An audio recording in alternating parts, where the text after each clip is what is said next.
barusan saya sampaikan kepada pemirsa bahwa sekarang ini Mbak Otim sudah memiliki kekuatan untuk tampil di layar publik, menceritakan tentang kisah sedih yang dialaminya, dan insya Allah nanti kisah sedih jenengan ini akan sampai kepada Bapak Presiden Republik Indonesia, karena nanti di awal Desember itu terbit majalah Fakta yang juga di dalamnya berisi kisah sedih selama jenengan menjadi istri Habib. Jadi nanti di awal bulan Desember nanti majalahnya saya kirim ke jenengan ya.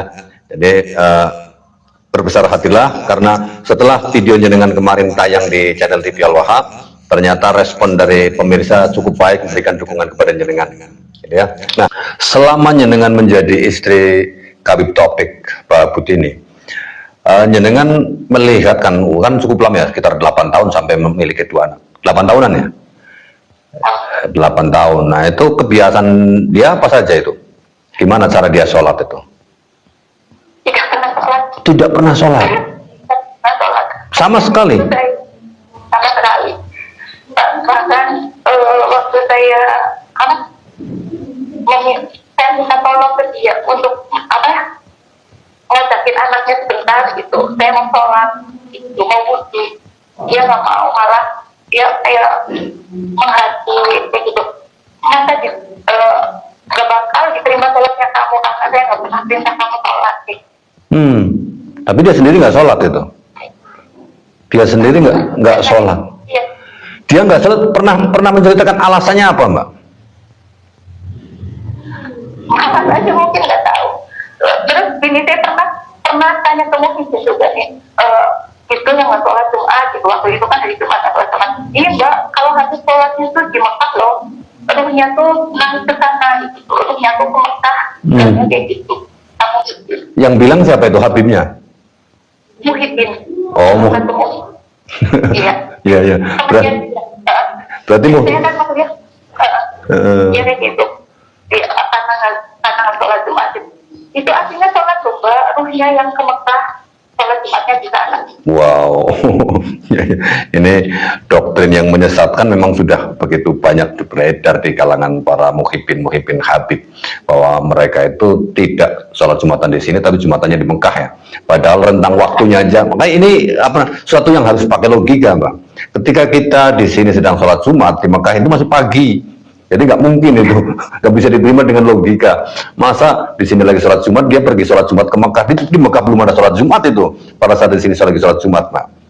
Tetapi mereka pada percaya saja ya. Termasuk jenengan juga percaya ketika itu, Pak. Ya sama dengan saya dulu, Mbak. Ya, waktu itu kan maksudnya gini ya. Yang mendoktrin saya itu kan malah ustadz-ustadz di sini yang tambah meyakinkan kayak gitu, kalau mereka keturunan Nabi gitu kan, para ustadz ya. Iya. Bukan hanya pengakuan mereka ya. Tapi memang doktrin ustadz-ustadznya juga begitu, Mbak ya. Nah, kemudian menurut saya ini ada pertanyaan yang sedikit menjurus ke soal pribadinya dengan Nun Sewu. Kalau tadi jenengan kan bilang bahwa dia tidak pernah sholat, artinya mungkin kalau soal mandi gimana? Dia pernah mandi nggak? Kalau yang Taufik Bahbud ini jarang mandi. Jarang mandi.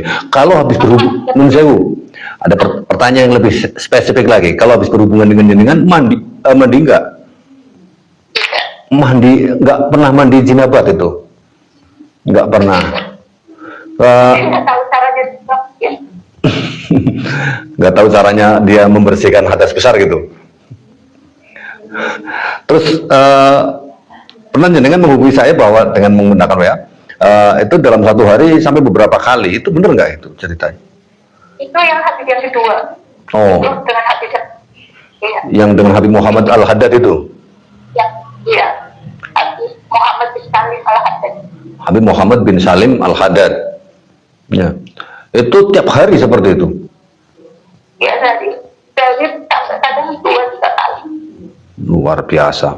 Nah, setelah melaksanakan, benar-benar juga tidak melaksanakan mandi jinabat, sama dengan Taufik Bahbud itu?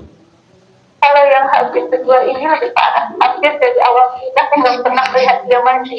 Wih, Tidak pernah melihat mandi. Oh, mungkin baunya kan sama dengan gimana? Nah, pernah dengar nggak ketika topik babut ini kemarin kan jenengan ceritakan sudah dia tiap hari, tiap malam nonton film biru dengan ayahnya. Ya, dari mulai sejak awal pernikahan itu. Ini waktu iya, dia itu banyak paspor, banyak gitu. CD-CD-nya disimpan itu. Iya, dia kalau mau berhubungan dia nonton film. Nonton itu dulu. Nah, kan juga kumpul-kumpul juga dengan para muhibbinnya, Mbak ya. Dengan ada nggak dia jenengan pernah ingat apa yang dia sampaikan kepada para muhibbinnya? Doktrin-doktrin atau cerita-cerita apa mereka itu?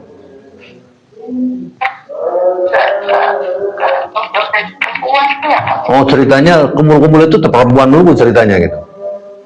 Ceritanya ya masalah perempuan yang kayak gitu lah. Masya Allah, ya ya. Nah, akibat dari itu, Mbak. Nah, kalau saya boleh menganalisa apa yang jenengan rasakan semacam saat ini yang jenengan bilang itu vertigo, sebenarnya itu karena adanya energi jin, di mana jenengan mereka itu untuk memengaruhi para muhibbinnya, Allah alam bisawab, itu dengan sebuah apa namanya teknik ya, katakanlah sihir lah ya. Jadi apa yang jenengan rasakan tentang sakit kepala, tentang punggung yang sakit itu adalah efek dari adanya energi jin yang ada di dalam tubuh jenengan, di mana banyak sekali mereka praktek menggunakan praktek-praktek supaya orang-orang itu tunduk, Mbak. Termasuk jenengan itu tunduk kepada si Topik Babut dan si Muhammad bin Salim Al-Haddad itu, ya diantaranya jenengan itu pernah meminum satu air yang diberikan kepada jenengan, dan pernah dikasih air secara khusus nggak itu? Pernah? Ya, pernah di air secara ini diminum, ya gitu ya. Bilangnya apa itu ketika jenengan dikasih air itu?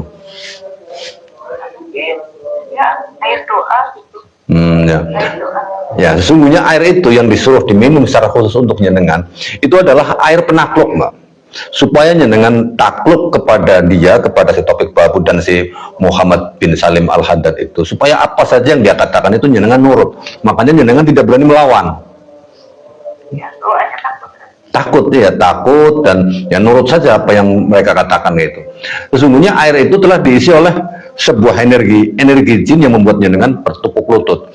Dan terima kasih Mbak Otim ya undangannya ya, atas cerita panjenengan. Dan sekali lagi saya sampaikan bahwa kisah sedih jenengan itu meskipun tidak selengkap panjang lebar, itu nanti insya Allah di awal bulan Desember terbit di majalah Fakta, dan majalah Fakta ini akan menjadi salah satu dari banyaknya laporan yang akan dibawa oleh Gus Abbas kepada Presiden Prabowo Subianto.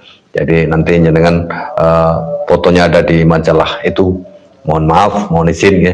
Mudah-mudahan ini semuanya bisa menjadi pelajaran bagi semuanya, bagi semua perempuan-perempuan Indonesia, supaya tidak sampai terjadi hal-hal yang seperti jenengan alami lagi. Amin Allahumma amin ya. Ya. Banyak korban juga yang enggak ya. Iya. Tapi yang sekali korban kita. Iya ya. Baik. Terima kasih atas waktunya Mbak Otim ya. Terima kasih atas waktunya. Kalau pengen